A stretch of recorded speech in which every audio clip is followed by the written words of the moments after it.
Curso de missões e eu trouxe algumas informações a respeito de algumas pessoas que deram suas vidas por missões. Para você ler, refletir e compartilhar, porque a obra é urgente e muitos ainda dormem. Fazer missões não é um ministério opcional.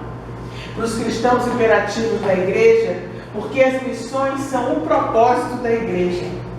Muitos cristãos procuram um propósito para as suas vidas.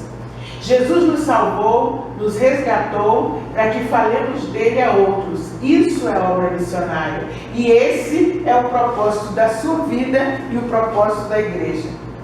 A igreja tem muitas responsabilidades, mas uma só missão: a evangelização e o discipulado de pessoas de todas as nações. Bill Bright disse assim: se aquilo que pregamos não está tocando a outros, é porque primeiro não tocou a nós mesmos. Pode passar. Bill Bright foi tão motivado pela grande comissão que em 1956 ele escreveu um livro que nós conhecemos muito bem, As 4 Leis Espirituais. Foi impresso em cerca de 200 línguas e distribuído a mais de 2,5 bilhões de pessoas, e tornou-se o folheto religioso mais difundido na história. As 4 leis espirituais. Deus ama você e tem um plano maravilhoso para a sua vida. Eu evangelizei muito com esse folheto, nos anos 80, 90 e até 2000. O segundo: o homem é pecador e está separado de Deus, por isso não pode conhecer nem experimentar o amor e o plano de Deus para a sua vida. Jesus Cristo é a única solução de Deus para o homem pecador. Por meio dele, você pode conhecer e experimentar o amor e o plano de Deus para a sua vida. É o que nós hoje falamos a respeito de propósito. Precisamos receber a Jesus Cristo como Salvador e Senhor por meio de um convite pessoal. Só então poderemos conhecer e experimentar o amor e o plano de Deus para a nossa vida. Esse trenzinho que nós conhecemos muito bem aqui na igreja, não podemos colocar as emoções à frente, junto com o fato e à frente da fé, porque, como diz Paulo, a nossa fé é racional. Pode ir.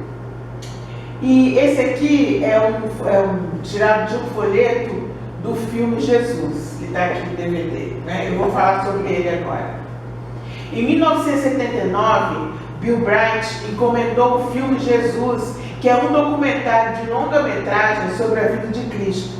E desde então tem sido visto o mais visto e o mais traduzido na história. Ele foi traduzido em 786 línguas, incluindo, é claro, as indígenas e outros.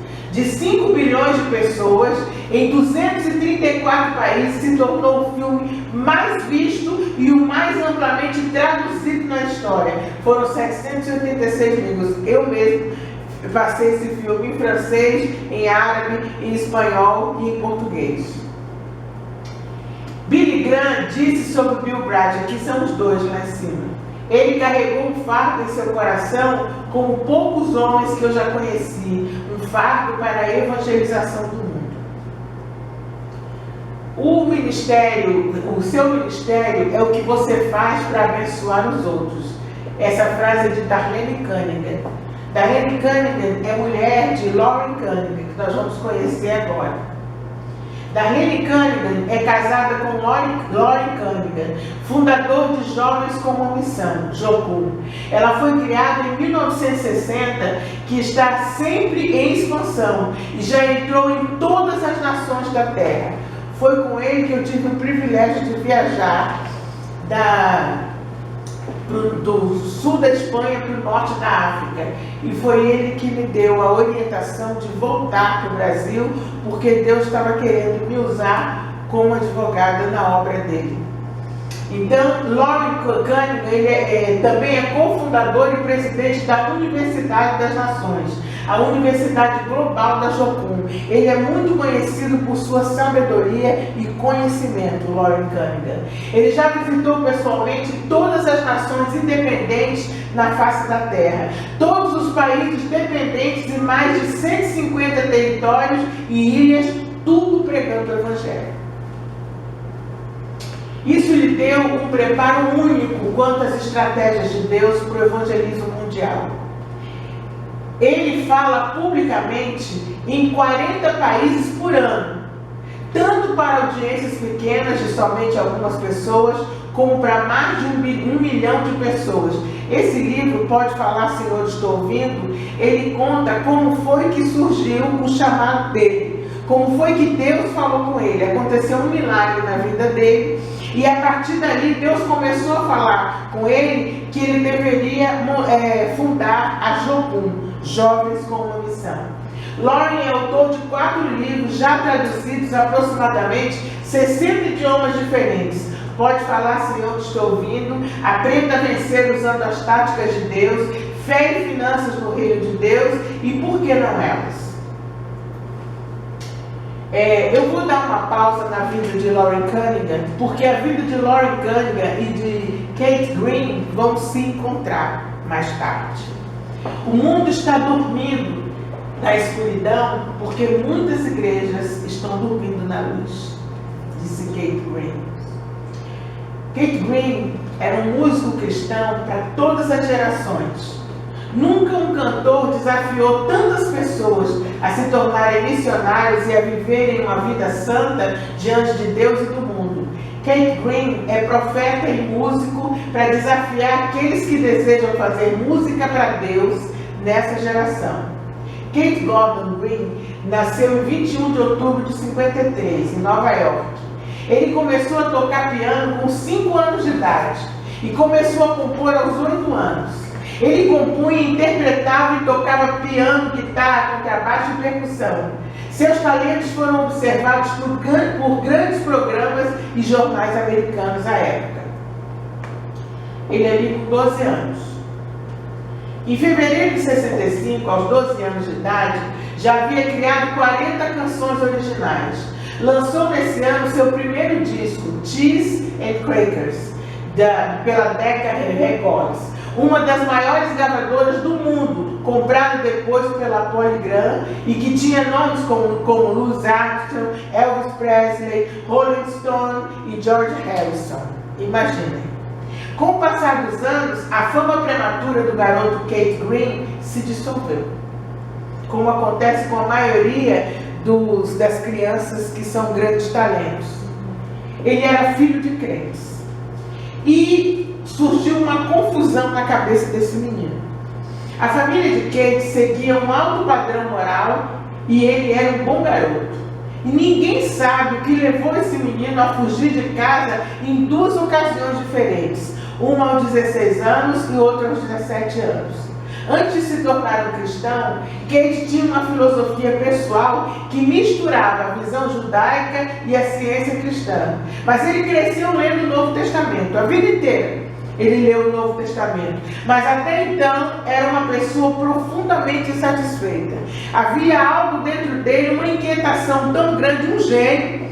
A gente não pode negar que era inspirado por Deus, mas ele tinha uma inquietação dentro impressionante.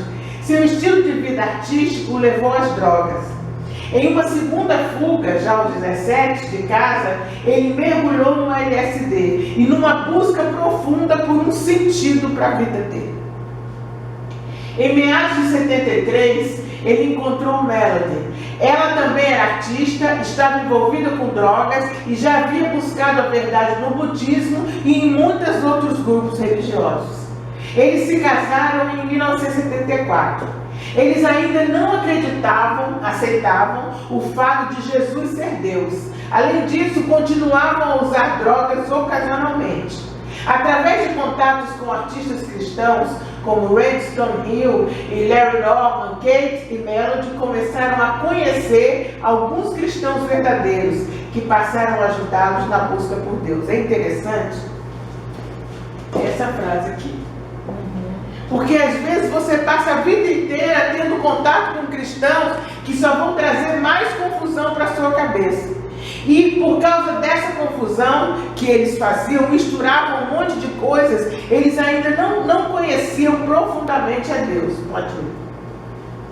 Foi durante esse tempo que ele escreveu canções como Jericó, The Prodigal Son Suite, que se tornariam clássicos da música cristã contemporânea.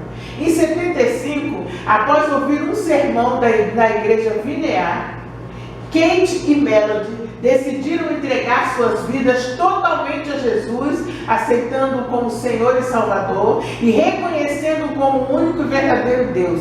É o que eu sempre digo, filho de crente, Deus não tem neto, Deus só tem filho. Então, cada filho de crente tem que ter sua experiência pessoal com Deus. E o interessante é que essa igreja Vineyard, ela não é uma igreja que tenha multidões de pessoas. São igrejas pequenininhas, que eles levam mais em consideração, eles levam muito a sério o louvor, eles louvam, mas aquele louvor, assim, dos anos 60, e eles dão muita ênfase à pregação. Tem essas duas coisas. E oram também. Eles passaram a viver em função de anunciar a verdade do Evangelho para seus amigos e a qualquer outra pessoa que encontrassem. É interessante também ver aqui que nós vimos que na infância e até os 14, 15 anos, ele fez muito sucesso, ia a muitos programas de televisão, mas aí quando ele começou a se tornar, no fim da adolescência e adulto, ele sumiu. Ele se enfiou nas drogas e agora aqui ele passa a viver em função de anunciar o Evangelho. Pode mudar. Eles perceberam também que precisavam fazer algo prático para aquelas pessoas que se convertiam. Eles precisavam de um abrigo cristão antes de poderem enfrentar o mundo lá fora. Logo, a casa deles, olha ali, o culto, havia se transformado em um abrigo cheio de novos convertidos, ex-hippies, ex-drogados, mães solteiras e qualquer pessoa que precisasse de um refúgio temporário. Rapidamente, sua pequena casa no subúrbio ficou superlotada de prostitutas, toxicodependentes, sem teto, que recebiam, além do Evangelho, atenção e cuidado. Tudo isso requeria dinheiro. Logo tiveram que adquirir uma casa vizinha, a sua própria, e alugaram mais 5 no mesmo bairro. Diz que para a tristeza dos vizinhos. Os vizinhos deviam ficar... O ministério de Kate Green foi influenciado por um grande pregador da época, Leonard Ravenhill, que possui um de seus livros publicados aqui no Brasil chamado Por que Tarda o Pleno Avivamento? O Ravenhill era um avivalista. Ele apontou para Kate, Charles Finney, um reavivalista pregador do século XIX, que pregou a lei de Deus, provocando convicção de pecado em seus ouvidos. Durante seus concertos, muitas vezes ele exortava os seus ouvintes a se arrependerem e a empenharem-se mais inteiramente a seguir a Cristo. Ele continuou a tocar, mas nessa época ele já não era tão famoso assim. Ele voltou à música, voltou a compor, mas por enquanto ele ainda não era tão famoso. Kate decidiu não fazer nenhuma performance pública, até ter certeza de que essa era a vontade de Deus para a sua vida. Então ele tocava para ele, tocava nos cultos, só aí. Ele não aparecia mais em público porque ele queria ter certeza de que essa era a vontade de Deus para ele. Ele continuou compondo, tocando, mas para si somente. Sua fonte de renda nessa época, olha como Deus é Deus, vinha de um contrato de compositor que ele tinha com a CBS. Ele continuou compondo e mandando as músicas, e daí vinha a renda para ele fazer aquele abrigo na casa dele, sustentar todo mundo, mais 5 casas. Olha como Deus é. Uma coisa que ele fez com 12, 13, 14 anos, agora está dando fruto. Em meados de 77, o disco For Him Who Have Ears to, ou seja, To Here, quem tem ouvidos para ouvir, tornou-se o maior álbum de estreia na história da música cristã, com mais de 300 mil cópias vendidas, algo extraordinário para a época, e alcançou o topo do sucesso nas rádios cristãs americanas. Keith Green logo tornou-se um dos mais populares e procurados cantores do cenário da música cristã. Ele sabia que a fama tinha levado a vida dele para onde levou. E agora ele só voltou quando Deus mandou. E aí quando ele voltou, ele arrebentou de novo. Ainda em 78, Kate e Melody decidiram fundar o Last Days Ministries, que é o Ministério dos Últimos Dias, como um meio de manter contato com seus fãs e difundir suas ideias e conceitos cristãos. Pode ir. No periódico lançado por ele, chamado Last Days Newsletter, isso aqui é uma casa toda, é uma casa muito bonita, mas está toda assim dormindo, e naquele negócio ali está escrito, ó, a igreja, e na placa escrito, não precisamos de nada, que é a igreja de Laodiceia, a igreja dos últimos dias, que diz que é rica, que não precisa de nada. E ele já pregava isso, que a igreja naquela época, ainda no século XX, estava assim. E ele diz que a revista caracterizava-se por matérias de homens consagrados na fé, como David Wilkerson e Leonard Ravenhill, todos com uma mesma visão.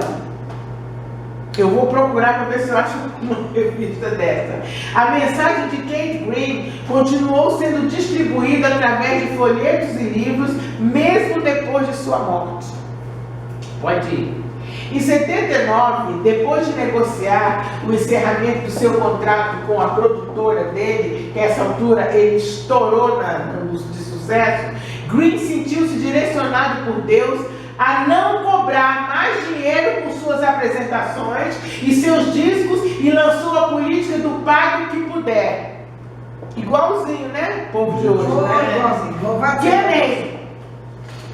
Olha só como é que Deus faz. Kate e Melody hipotecaram sua casa para financiar pessoalmente o próximo álbum. Se você quer voltar para o Egito, né? Presta atenção para você não voltar no Egito, ele deu uma explicação lá. Lançado em 1980, que incluiu uma participação especial do cantor Bob Dylan, que na época vivia sua fase cristã. Ele conheceu a Jesus, eles pregaram, e ele nessa época, só que depois, o disco foi oferecido através do correio. E nos shows pelo valor que cada pessoa decidisse pagar, se quisesse pagar. Isso é que é fé. Quando sua música era enviada para as livrarias evangélicas, um segundo cassete, naquela época era cassete, era incluído de forma gratuita para todos os cassetes comprados, para serem dados de presente a um amigo, para ajudar a difundir o Evangelho. Ou seja, o lucro era zero. Posteriormente, a política do pague o que puder foi estendida a todos os seus outros álbuns e materiais produzidos pelo seu ministério. Kate estava extremamente preocupado, olha só, com o conteúdo espiritual de suas canções, igual hoje. E estava igualmente preocupado com a condição espiritual de seus ouvintes. Por isso, seus concertos começaram a tomar um rumo cada vez mais de ministração através da música e pregação da palavra do que um mero entretenimento. Olha a frase dele, passa aí. Keith Green odiava a ideia de entretenimento cristão. Ele achava que culto e os próprios shows dele não podiam ser um mero entretenimento. Tinham que atingir o coração das pessoas. O escritor Leonard Ravenhill diz o seguinte sobre Kate. Kate tinha fome por conhecer aqueles heróis que moveram suas gerações para Deus. E ele seguia seus passos. Ele tinha um zelo santo e uma pureza que eu tenho visto em poucas pessoas. Eu não acho que Kate estava preocupado com o Evangelho de Cristo, o tanto quanto ele estava preocupado com a pessoa de Cristo. Eu acho que era esta a sua maior paixão. E ele derramava essa paixão do interior de sua alma através das letras vibrantes de suas canções. Ele amava Cristo. Kate e Melody decidiram fazer uma viagem de férias pela Europa, visitando várias bases missionárias. Olha como é que o servo de Deus tira férias. Da Jocum. Esse navio, o Anastasios, à época, era assim, ele era além de ter muitos livros e muitos missionários, ele andava pelo mundo pregando o Evangelho. Era o navio da Jocum. Tinha o navio da Jocum e os dois navios da OM. O Dulus e o Logos da OM e o Anastasios da Jocum. Na ocasião, eles visitaram o navio Anastasios, na Grécia, que havia sido adquirido pela missão Jocum e estava sendo reformado para o ministério. Kate ficou tão empolgado com o que viu. Gente, entrar num navio desse e conviver com gente de tudo que é língua, povo, nação, é você dar um passeio no Evangelho, né? Você vê como é que Deus salva a gente de tudo que é canto e como é que Deus transforma essas vidas. E quando eles oram junto, o céu desce, é uma bênção. Porque são pessoas que, além de se entregarem sua vida para Jesus, se converterem, eles ainda abriram mão de tudo que tinham para viver dentro de um navio desse por 1 ou 2 anos, que era o tempo que eles... Alguns viveram muito mais tempo. Kate ficou empolgado com o que viu. Seu sonho era ver 100 mil jovens indo para o campo missionário. Algumas de suas novas canções, como Open Your Eyes e Jesus Commands Us to Go, Jesus nos manda ir, começavam a refletir esse desejo. O que acontece com ele? É igual a Davi. Enquanto o gigante ameaçava todos os outros, nada acontecia. Mas aí, quando Davi apareceu, Davi disse, não, eu vou enfrentar isso aí. O cara está afrontando é o meu Deus. E a mesma coisa com ele. Ele colocou um alvo. Ele disse, eu quero, não era Jocum, era ele que queria ver 100 mil jovens indo para o campo missionário. Pode passar. No dia 28 de julho de 82, Kate estava em seu rancho no Texas, quando decidiu levar uma família de missionários que estavam visitando para uma visita aérea local. Ele também dirigia avião. Aí ele tinha alugado um avião e queria mostrar, Deus tinha dado um rancho para eles no Texas. 12 pessoas decolaram no pequeno avião naquela tarde, quente de verão, para aterrissarem na eternidade. Todos eram missionários. Kate e mais os outros 11 passageiros faleceram quando o avião alugado pelo ministério caiu após decolar da pista privada na sede da missão. Além do piloto, da família de missionários e de Kate, seus 2 filhos mais velhos, Josias em português, e de 3 anos, e Betânia, de 2, também morreram. Aí é que a Jocum e Kate Green se encontram de novo. A notícia do desastre foi um choque. E aquela visita que ele fez ao Anastasios marcou a vida daquele homem. A partir daquele dia ele começou a ter um alvo missionário. 10 dias após o trágico acidente que tirou a vida de Kate Green, o navio Anastasios ancorou em um porto na Califórnia, em sua primeira viagem. Ele era da Califórnia. Kate estava tão entusiasmado com a visão que havia enviado $28 mil para cobrir as despesas da viagem da travessia pelo Canal do Panamá. Ele mandou para Jocum. Ele ansiava estar lá, ele tinha planejado estar lá na Califórnia quando o navio atracasse, para saudar a chegada do navio. Ele não pôde ir. Mas quando o Anastasios atracou nas docas, o sistema de som local tocava um disco dele, Santo, Santo, Santo. E a voz de Kate podia ser ouvida adorando aquele a quem ele tanto amava e na presença de quem agora ele estava.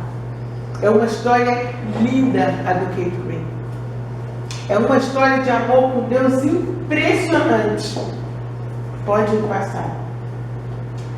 E ele disse: eu somente quero pregar para provocar pessoas a seguir Jesus, de entregar suas vidas completamente diante dele, de dar a ele tudo. Não custa muito para seguir a Jesus, somente tudo que tem. É muito lindo, gente. Pode passar. De 2014 a 2016, nós ajudamos o Israel Barcelos Pereira como missionário. O Rafael foi até visitá-lo. Ele implantou igrejas no interior da Alemanha, ele continua com aquele trabalho. Casou-se no ano passado e agora é funcionário da empresa Bosch, mas ele continua com aquele trabalho. Em 2017, depois de nós orarmos, apareceram 2 missionários da Jocum, Gessé Lima da Costa, Adriele Pessoa dos Santos e a Malu, que é a filhinha. E nós vamos orar, depois vou pedir para o Rafael orar, depois que ele, para orar por eles, para que a gente possa agora ajudá-los. Nós oramos por muito tempo pedindo a Deus que mandasse missionários. E eles ontem mandaram o que eles estão fazendo. Amém?